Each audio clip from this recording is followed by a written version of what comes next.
So I jailbroke my iPhone, downloaded an Android build from Project Sandcastle site, and got a semi-working version of Android 10 running on an old iPhone 7.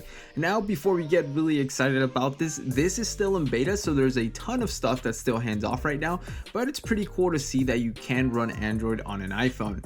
Now that we've got that out of the way, jumping right in, if we head over to settings and dig a little, we can see that it is in fact running some version of Android 10. Now there are some pre-installed apps on here like Signal, Files, and a few basics like messaging, email, and phone. Just a few apps. Now in addition, we can see that it does have an open launcher installed. You can customize some of the stuff on there like the appearance, drawer size, and you can even change the wallpaper, but you've only got one option to choose from for the moment. Oh, and there's a functioning toggle for a dark mode, which is cool to see included. We obviously know that Android 10 made dark mode native, and well, it's nice to see it working here. Widgets are a thing here, and it's actually weird to see them on an iPhone since Apple just gives us the ones on the notification bar or once we swipe right. Now, if you want a full list of what features are supported and what phones are supported, you can head over to Project Sandcastle site. They have a full chart with all that stuff on there. Now, it seems that the iPhone 7 and 7 Plus have the most features available, so if you want to try this out, you'll get the best experience on either one of those phones. Now, from a bit of testing and digging around, I saw that there are some gesture-based actions here that unfortunately don't work.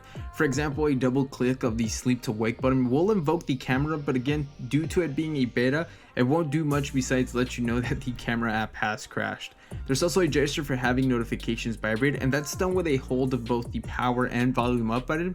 Also, just like with any other Android phone, you can unlock developer options if you click the build number a few times, which then gives you access to a few more actions. It's indeed really neat to see this come to fruition and Android running on iPhone. Who would have thought? If you are curious and want to do this to a spare iPhone you have laying around, then there's a few tutorials out there that go into detail about what you need. It's pretty simple and shouldn't take you more than a few minutes to do.